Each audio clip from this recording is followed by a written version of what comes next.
In the age of hyperreality, where truth is a flickering mirage, Greta Thunberg stands as both icon and enigma. A young woman whose fervent climate activism and recent brush with an Israeli detention cell seem scripted for maximum resonance. Drawing on Jean Baudrillard's notion of the simulacrum, a copy without an original, and Guy Debord's Society of the Spectacle, we see Thunberg not as a singular voice of truth, but as a character in a global drama, where authenticity is a commodity and every gesture is a performance. Her story, intertwined with fleeting images of suffering and defiance, mirrors other vignettes of our time, like that of a Latina migrant, detained by ICE agents who share her heritage, singing a revolutionary anthem while yearning for the consumerist Eden she risks losing. In this world, the line between reality and its simulation blurs, leaving us to wonder, are there any authentic players left? Or are we all reciting lines from a script we didn't write? The making of Greta, a symbol in the spotlight. Greta Thunberg emerged in 2018 as a braided Cassandra, a Swedish teenager whose solitary school strikes for climate justice ignited a global movement. Her speech at the United Nations in 2019, with its trembling accusation, "How dare you!" cemented her as a voice of raw, unfiltered truth. Her Asperger's diagnosis, far from a hindrance, amplified her aura of authenticity, as if her neurodivergence granted her a clarity the rest of us lack.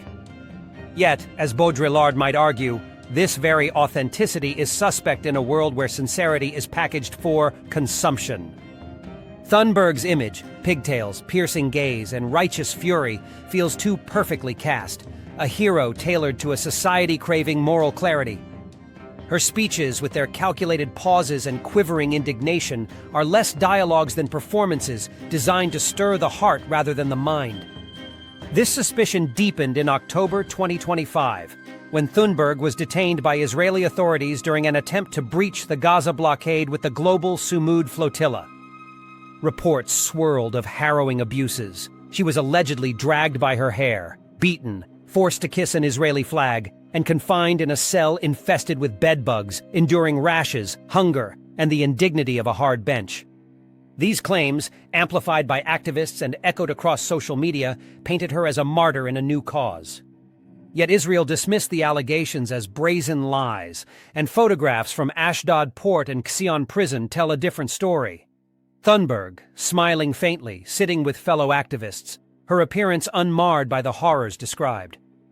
The bedbugs and flag kissing become signs in a hyperreal narrative, less about truth than about fueling outrage. Her own statements post-release, focusing on Gaza's plight rather than her personal ordeal, suggest a deliberate pivot, as if the script demanded she remain a symbol, not a victim. The migrant song, Revolution as Performance. A parallel scene unfolds in the American Southwest, where a young Latina migrant, detained by ICE during a border sweep, breaks into song as agents cuff her wrists. Her choice, El Pueblo Unido Jamás Será Vencido, the Chilean anthem of resistance, evokes a lineage of struggle, from Pinochet's Chile to the streets of Latin America. Yet the irony is stark. The agents restraining her are themselves Latinos, their badges glinting as they uphold the system that employs them. Data suggests that nearly 30% of ICE agents are Hispanic or from minority groups, a statistic that underscores the fractured nature of identity in the spectacle. The migrant song, meant to conjure solidarity, feels like a hollow gesture when set against her visible assimilation, her frame softened by years of fast food, her life entwined with the trappings of American consumerism, Netflix subscriptions, mall outings, the promise of a stable paycheck. Her defiance, like Thunberg's, is less a rebellion against oppression than a performance of it, a fleeting act in a drama where the real tragedy is expulsion from the consumerist paradise. This is the heart of the spectacle, as Debord described it, a world where life is mediated through images, where resistance itself becomes a consumable product. The migrant song, like Thunberg's speeches, is a simulacrum, a gesture that mimics revolution but lacks its substance. For many Latinos in the U.S., acculturation means embracing the very systems they might once have opposed. Studies show that second-generation immigrants often adopt American diets, leading to higher rates of obesity, and immerse themselves in mass culture, from reality TV to TikTok trends. The sacred victim, as the migrant might be cast, is not fighting for lofty ideals, but for a place in the consumerist Eden, a world of Big Macs and Black Friday sales. Her tragedy is not the loss of moral purpose, but the threat of deportation, which severs her from this manufactured paradise. High ideals, morality, and responsibility are absent. What remains is a longing for the comfort of the spectacle. Hyperreality's triumph, the loss of the real Baudrillard's concept of hyperreality, illuminates both Thunberg and the migrant. In a world where signs supplant reality, their actions, whether climate protests or revolutionary anthems, become simulations of struggle. Thunberg's climate activism, while rooted in a real crisis, often sidesteps the complexity of solutions.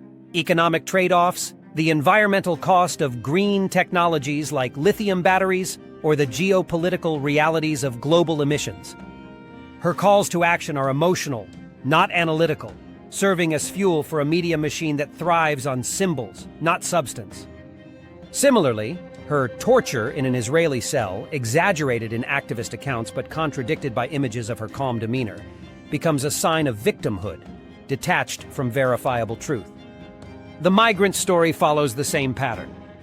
Her song invokes a revolutionary past, but its context, a detention by agents who mirror her own background, reveals the absurdity of the spectacle. The system she resists employs her kin who, like her, are entangled in the consumerist web.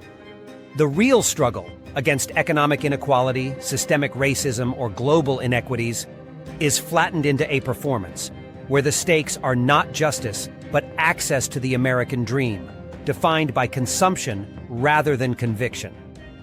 The cost of the spectacle, the danger of this hyper-real world, lies in its simplification of complexity. Thunberg's narrative reduces the climate crisis to a morality play, ignoring the messy realities of policy and innovation needed to address it.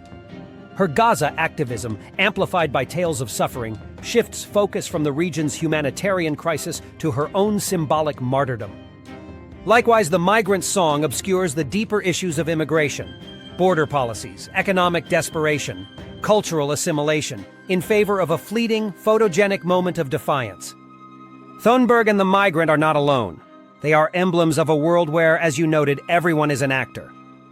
Social media and global media amplify this, turning individuals into archetypes, hero, victim, rebel, while erasing their humanity. Thunberg's sincerity, like the migrants, may be genuine, but it is co-opted by a system that thrives on spectacle. As Debord warned, in a world that is really upside down, the true is a moment of the false. Their stories, from bedbugs to revolutionary anthems, are moments in a script where truth is secondary to impact.